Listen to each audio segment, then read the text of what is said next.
Aujourd'hui, plongeons dans l'UFC du week-end. Justin Gaethje qui est revenu sur ses 48 dernières heures, plutôt mouvementées, mais aussi toutes les actualités majeures du jour. Nous sommes le vendredi 28 février 2025. C'est le moment MMA. Soyez tous les bienvenus. Man, how the hell you doing? I've been just fine living life with the noose and in my mind, all I hear is music. Watching your mouth move, damn you look stupid. I feel like everyone's a stranger. Small talk with your narcissist. Et commençons cette émission en nous penchant sur l'événement du week-end et plus particulièrement sur les traditionnelles interviews d'avant-combat. Tout d'abord, Cody Brundage. On a parlé de son adversaire, Julian Marquez, un peu plus tôt cette semaine. Sa dernière apparition à Brundage, c'était le 14 juillet dernier. Son combat avait été arrêté après qu'il ait reçu des coups de coude illégaux derrière la tête. Il avait donc quitté son adversaire sur un no contest. Avant ça, il avait été très actif, avec 6 combats en 14 mois. Et ce qu'il dit, c'est que parfois, après une défaite, il faut revenir vite pour renouer avec la victoire. Mais d'autres fois, il faut savoir prendre le temps de se refaire. Et cette fois-ci, c'était le cas. Il confie aussi que le mois qui a suivi ce combat a été très dur mentalement et que ses entraîneurs lui ont conseillé de coacher à temps plein afin de ne pas perdre le contact avec le sport. Et il estime aujourd'hui que cette pause lui a fait énormément de bien, à la fois physiquement, mais aussi mentalement. Samedi soir, ce sera la première fois de sa carrière qu'il affronte un ancien partenaire d'entraînement, et il dit la même chose justement que Marquez, à savoir que lui, c'est le dernier combat de son contrat, et Marquez est sur 3 défaites de suite, donc forcément c'était impossible pour l'un comme pour l'autre de dire non à l'UFC. Il a décrit cet adversaire comme un combattant qui avance tout le temps, qui est très puissant, très bon dans les changements de garde, et aussi capable de remporter ses combats par soumission. Lui de son côté, il estime ne pas devoir rusher comme on dit, ne pas courir après une finition. C'est quelque chose qui lui a joué des tours par le passé.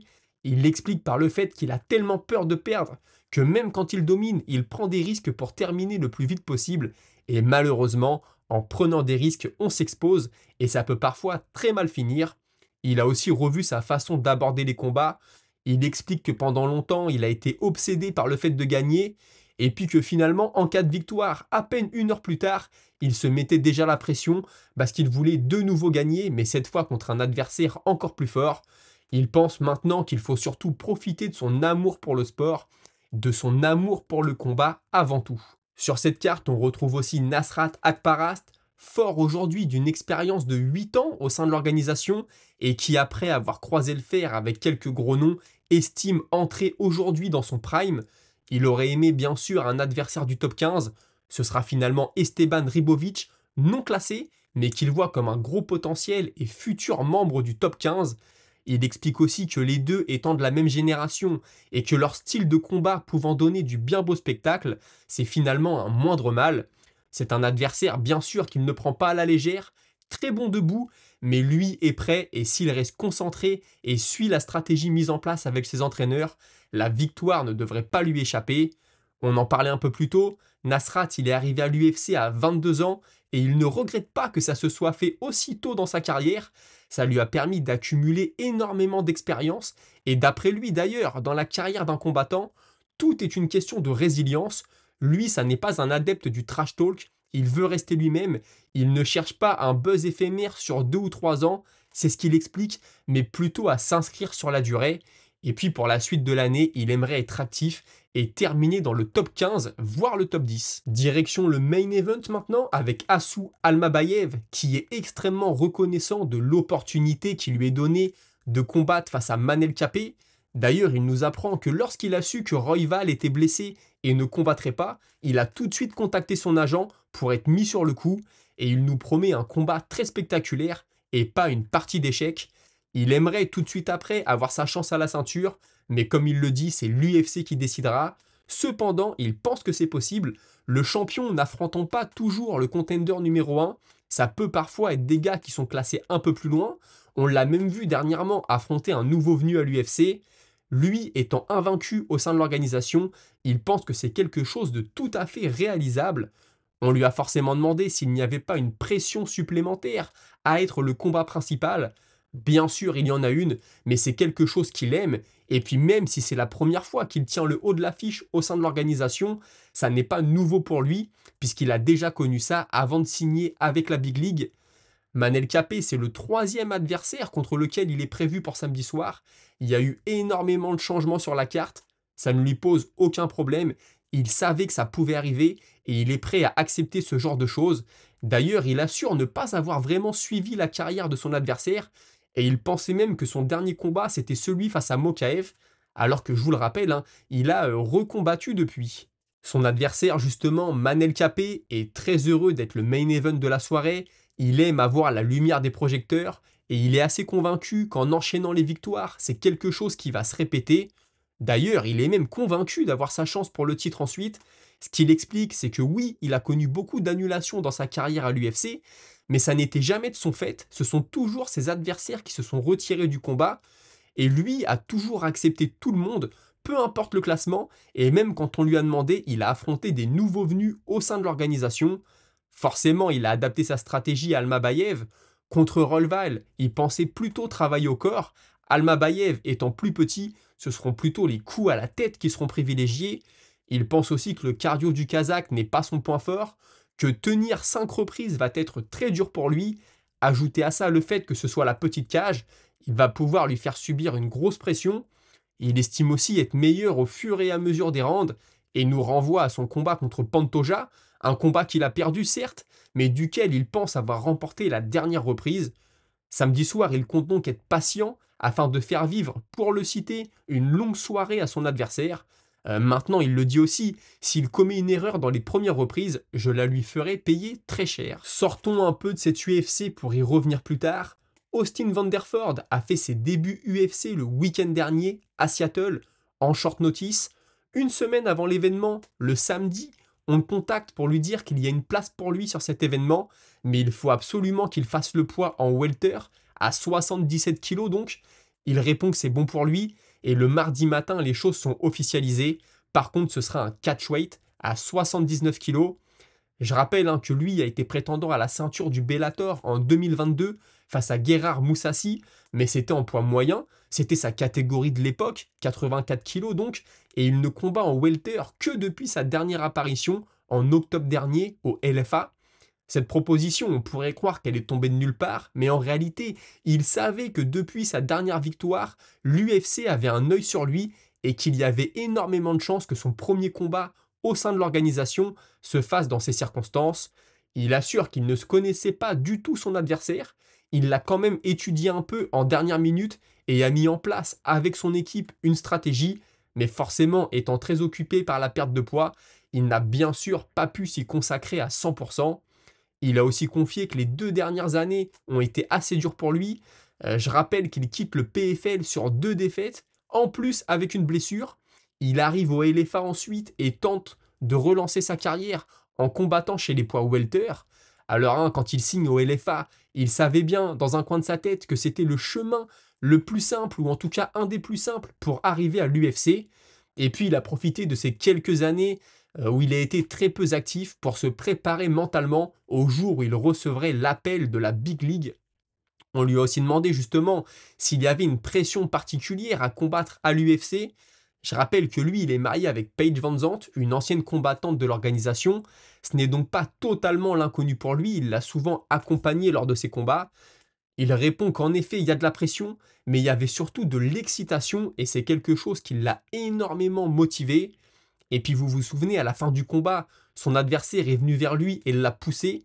Il estime que ça fait partie du jeu, qu'il y avait énormément de frustration et qu'il peut comprendre, même s'il ajoute quand même que son adversaire aurait pu utiliser cette énergie et cet énervement pendant le combat afin d'essayer de se relever et donc de ne pas se faire arrêter par l'arbitre. La suite de sa carrière, elle va se faire chez les poids welter en moins de 77 kg. Il a aujourd'hui une équipe solide et sérieuse autour de lui. Il explique que c'est presque plus facile aujourd'hui de faire 77 kg que ça ne l'était à l'époque de faire les 84. Et puis juste pour la petite histoire, lui en 2018, alors qu'il n'avait que 4 combats professionnels, 4 victoires ceci dit, il a participé au Dana White Contender Series et il avait remporté son combat. Malheureusement dans la foulée, il n'a pas été signé. Aujourd'hui, énormément de combattants, même avec une victoire moyenne dans le programme, peuvent se voir offrir un contrat, hein, on le sait. On pourrait donc croire qu'il a un peu d'amertume, mais ça n'est pas du tout le cas. D'après lui, c'est le destin. S'il avait été signé à ce moment-là, peut-être que sa carrière n'aurait pas explosé, ou en tout cas n'en serait pas au même point qu'elle en est aujourd'hui. Donc ce n'est peut-être finalement pas plus mal comme ça. Et puis maintenant, il veut revenir rapidement, il veut être actif et pourquoi pas s'inspirer d'un certain Diego Lopez. Justin Gaethje est revenu sur ses 48 dernières heures avec ce changement d'adversaire. On en a déjà parlé. Ce qu'il dit, c'est que peu importe l'adversaire, c'est de toute façon toujours avant tout un combat contre lui-même. La dernière fois qu'on l'a vu, je le rappelle, il prenait ce terrible KO face à Max Holloway. Suite à ça, il a passé 6 mois sans prendre le moindre coup afin de s'assurer que son corps et surtout son cerveau puissent se remettre du mieux possible. Il affirme aussi qu'il n'a pas pensé à raccrocher les gants, il ne veut pas sortir sur ce genre de performance. Par contre, si ça se reproduit, malheureusement, il faudra peut-être en effet considérer la retraite comme une option. On lui a demandé quels étaient ses objectifs à ce stade de sa carrière, et ce sont toujours les mêmes, affronter les meilleurs. Il estime même que ce serait inquiétant à ce niveau de compétition de voir les choses sous un autre angle. Concernant son adversaire, Fiziev, il le considère avant tout comme un striker au style unique. C'est en tout cas ce que ses coachs lui avaient fait remarquer lors de la préparation de leur premier combat. Et puis en parlant de ce premier affrontement, justement, il pense que la pression qu'il avait fait subir à son adversaire avait été un facteur clé, surtout dans le troisième round d'ailleurs dans lequel il s'était quitté sur une phase de lutte. Et d'après Justin, cette phase de lutte va lui être bénéfique dans la revanche, parce que maintenant Fiziev sait que la lutte est une option pour lui, pour Justin Gaethje bien sûr, et que c'est même un avantage, c'est donc quelque chose dont il va devoir tenir compte, une menace supplémentaire on pourrait dire. Puisque je vous parle de Gaethje, vous le savez, hier il a sorti une liste de noms de personnes qui auraient refusé de l'affronter. Dans cette liste, il y avait Dustin Poirier.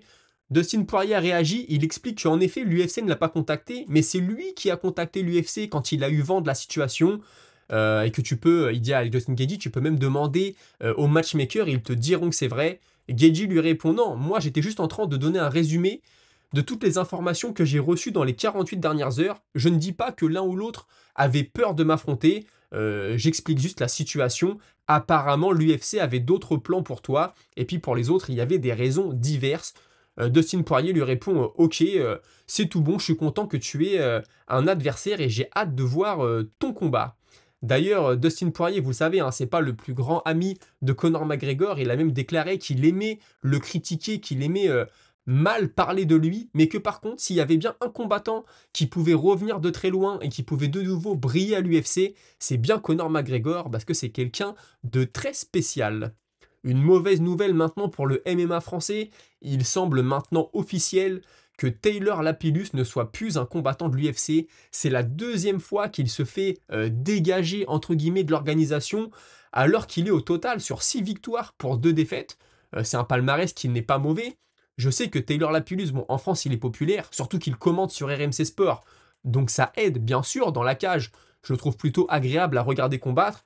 Je suis d'accord, c'est pas la plus grosse des personnalités. Je pense que le grand public américain ne le connaît pas. Mais il y en a d'autres pour lui, d'autres qui eux ont leur chance à l'UFC. C'est un peu dur, j'espère que mentalement il va réussir à se relever de ça.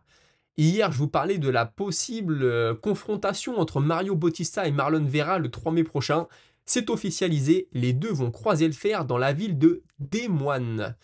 Ce week-end, on va aussi avoir le karaté combat, mais le karaté combat dans sa version grappling, notamment ce qu'ils appellent le pit submission. Et Caio Borraio fera face à celui qui a combattu le week-end dernier, Brendan Allen. Un combat de grappling entre deux combattants si bien classés à l'UFC, c'est toujours très intéressant. Maintenant, Brendan Allen qui revient d'un combat, il est peut-être pas à 100% bien sûr, mais on peut quand même avoir des informations sur l'un et pour l'autre. Ce serait intéressant s'il y a un futur combat bientôt à l'UFC de savoir que déjà en grappling, un tel ou un tel a eu l'avantage sur l'autre. Des nouvelles d'un ancien combattant de l'UFC maintenant, Tyson Pedro. Je ne me souvenais même plus qu'il ne faisait plus partie du roster. Il a fait ses débuts professionnels en boxe en Australie. C'était la nuit passée et il a remporté son combat par KO. On va passer à le traditionnel moment du vendredi, c'est-à-dire le moment Paris Je vous affiche les cotes à l'écran. Le but, c'est pas de vous détailler tous les combats. Pour ça, je vous renvoie vers l'exceptionnel UFC Analyse et Pronostic. Il sort une vidéo par semaine, je vous le rappelle. Il analyse combattant par combattant les points forts, les points faibles, l'historique de chacun. N'hésitez pas à aller voir sa chaîne. J'aime beaucoup. On commence avec Danny Barlow, 1,29 contre Patterson, pardon, 3,35. Ensuite, on a Haider Hamil face au Français William Gomis. Gomis qui est favori. Hamil, pourtant, est invaincu en 10 combats, si je dis pas de bêtises. Gomis, il n'est pas vraiment mis en avant par l'organisation. Il n'a même pas eu le droit à sa conférence de presse, hein. J'ai été regardé, j'ai été fouillé. Lui n'est pas passé devant les journalistes. Maintenant, c'est quelqu'un d'assez discret. C'est quelqu'un aussi dans la cage. On a l'impression que son niveau augmente au fur et à mesure que le niveau d'adversité s'élève. Donc tant mieux pour lui. Il passe souvent de pas grand-chose, mais il passe quand même. J'ai bien sûr hâte de voir jusqu'où il peut aller. Ensuite, on a Akparas contre Ribovic. Un combat qui, je pense, va être assez serré. Ribovic a peut-être le vent dans le dos en ce moment. On sait qu'il est plutôt bien vu. Il y a une petite communauté qui commence à se créer autour de lui. Il s'est fait remarquer. Akparas, il est là depuis plus longtemps, donc on l'a vu gagner, on l'a vu perdre. Forcément, les gens peuvent avoir des doutes sur lui. C'est peut-être aussi ce qui explique cette cote. Le co-main event, Brundage 1,98 contre Marquez 1,76. Assez serré, bien sûr. Moi, ce qui me fait peur pour Brundage, c'est qu'il prend souvent des risques inconsidérés. Il en a parlé en conférence de presse. Julian Marquez, 3 défaites de suite. Où est-ce que tu en es mentalement? T'es peut-être dos au mur. Est-ce que tu vas t'écrouler sous la pression? Ou est-ce qu'au contraire, tu vas t'en servir pour briller? Telle est la question. Et le main event, l'expérience du très haut niveau pour Manel Kape contre Azu Almabayev. Quand tu as, lui, il est sur 17, il va être sur 17 victoires de suite, je crois, s'il bat Kape. Il a une expérience de dingue aussi, un peu moins du très haut niveau. Maintenant, c'est le moment pour lui de briller. Va-t-il saisir cette opportunité? C'est tout ce qu'on peut lui souhaiter. Écoutez les amis, on va tout de suite passer à votre moment avec la Minute Auditeur. Pensez à vous abonner, liker, commenter, ça me ferait bien sûr très plaisir. On commence la Minute Auditeur avec Christopher Johnson. J'espère que Volk va revenir au top car son absence prolongée après ses dernières défaites pourrait être très problématique. Comme tu le dis, c'est l'UFC qui l'a mis sur la touche et pas lui. Je kiffe Volk et j'aime beaucoup Lopez, mais si Volk venait à perdre, j'espère vraiment qu'il va faire une belle performance. C'est clair, s'il repère sur un KO, ça va être très dur pour lui. Jean Silva contre Mitchell me hype car il y a un début de trash talk entre les deux. Mitchell a tenu des propos qui méritent de se prendre un parpaing et parce que je veux voir ce que Silva vaut au sol. Je vois bien Silva l'emporter, mais ça va être intéressant à analyser, surtout pour répondre à la question qu'on s'est posée récemment, est-ce que Silva peut devenir champion? Pour Evloev et Petroyan, c'est abusé qu'on les écarte comme ça du titre. Je veux bien qu'on leur crame la priorité une fois parce qu'ils ne sont pas ultra populaires, mais ils sont durs et divertissants dans la cage, donc il ne faut pas abuser. Surtout qu'en termes d'accomplissement, ils méritent tous les deux. Je te répondrai que Petroyan est peut-être plus divertissant à voir combattre, mais Evloev, je pense, actuellement, mérite encore plus. Et puis tu me dis, Hill contre Rountree me hype, je vois Rountree largement l'emporter. Aucun monde où je vois Hill s'imposer. Très bien pour remettre Rountree dans les discussions et pour faire descendre Hill qui est insupportable. Ah, je te répondais, après on a discuté un peu, que moi j'avais Hill plutôt favori. Maintenant, quand tu es sur 2 KO de suite, comment va être ton menton? Comment va être ton mental? Comment tu vas réagir à la pression que peut t'imposer un mec comme Rountree? Là est aussi toute la question. Uriel Lebaquet, Volkanovski reste le patron de la division et il va le prouver face à Diego Lopez. Lopez est dangereux, mais l'expérience et la technique de Volk vont faire la différence. Quant à Evloev, il regarde la course au titre lui échapper. S'il ne bouge pas, Yair ou Pitbull prendra sa place. C'est quelque chose qui est fort possible.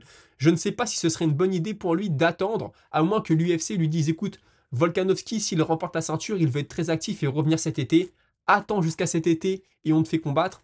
Par contre, s'il faut attendre jusqu'à novembre-décembre, personnellement, je lui conseillerais de recombattre pour ne pas se faire oublier.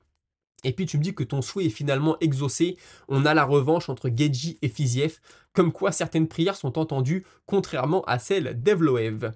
Enfin 2023, c'est qu'une intuition, mais je pense que Whittaker va éteindre Strickland et que ce sera la fin de ce dernier. L'UFC ne sera peut-être pas mécontent d'en être débarrassé. De son côté, Strickland pourra se servir de la renommée qu'il a acquis, mais il le fera ailleurs. Bon, Strickland, quand tu l'entends parler, tu as l'impression que lui, il veut continuer à combattre, qu'il adore ça. Je sais pas où en est son contrat, bien sûr. Après, tu me disais pourquoi pas ensuite aller au Barnacle. Je sais pas où il en est mentalement, Strickland. Je pense qu'il a pris de l'argent, il le dit, je pourrais m'arrêter. Est-ce qu'il serait prêt à aller combattre dans une ligue inférieure? Au vu du personnage, franchement, je n'en suis pas si sûr que ça. J'ai ensuite Zerg Treux Tu m'excuseras pour ton nom qui est assez dur à prononcer. Je vois pas pourquoi Renato Moicano aurait refusé l'appel de l'UFC pour combattre Gedji. C'est lui-même qui a demandé à le combattre alors que personne lui aurait dit quoi que ce soit. S'il ne l'avait pas fait car il a combattu il y a peu, je trouve ce point vraiment illogique. Moi aussi, je trouve ça un peu bizarre. Si Renato Moicano dit qu'il a appelé l'UFC et qu'ensuite, quand l'UFC lui répond, il dit non, peut-être qu'ils ne se sont pas mis d'accord sur l'argent. Mais j'ai du mal à voir Renato Moicano mentir un peu. Certains me disaient, ouais, c'est peut-être pour son image, se faire passer pour un gars qui y va, qui veut le combat. C'est possible, mais j'ai un peu du mal à croire à ça. What's up my bro? Yair Rodriguez, il avait un bon élan, mais j'avais été impressionné par la masterclass de Volk. Je pense que ça l'a cramé, mais il a un style joli à voir, il peut revenir. Rodriguez, il est capable du meilleur comme du pire. C'est aussi pour ça qu'il est toujours resté dans le haut du classement. Je pense l'UFC l'aime bien. Il peut te sortir une technique de dingue à n'importe quel moment et terminer le combat. Gedji Fiziev, j'ai revu leur combat ce matin et on risque de voir un Fight of the Night. J'espère que Gedji, s'il gagne, remontera dans les débats du top 3. Holloway Poirier, on en a assez débattu, mais ça va le faire. Je vois mal autre chose que la BMF ou le title shot contre Makhachev. La main de Dan Hooker, en tant que pratiquant, je peux assurer que c'est vite fait de se péter la main ou le poignet. Avec les centaines de coups à l'entraînement, il suffit de taper trop relâché ou sur du dur et c'est fini. D'autant plus que s'il était déjà fragilisé, il aurait pu se casser la main en combat et dans ce cas, ça aurait gâché la fête. Petroyan, il mérite son top 3. Il va falloir organiser entre Merab, Sean, Ousmane et lui. C'est vrai que là, on a un quatuor. Je suis d'accord avec toi, il y a de belles choses à faire. Mais selon moi, il n'est pas meilleur que Merab ou Oumar et de loin. Un peu seul de cet avis, mais j'espère quand même un rematch de Sean O'Malley contre Merab parce que j'adore les oppositions de style et parce que ce sont les deux plus divertissants de la catégorie. Et à côté, pourquoi pas un Petroyan contre Oumar? Petroyan contre Oumar, moi je signe tout de suite. Et puis écoutez, c'était tout pour aujourd'hui. J'ai lu vos messages, hein, bien sûr j'en sélectionne quelques-uns à chaque fois, je peux pas tout lire comme je dis d'habitude. J'espère que ça vous a plu, passez une très bonne soirée et on se retrouve la semaine prochaine pour parler de tous ces événements du week-end.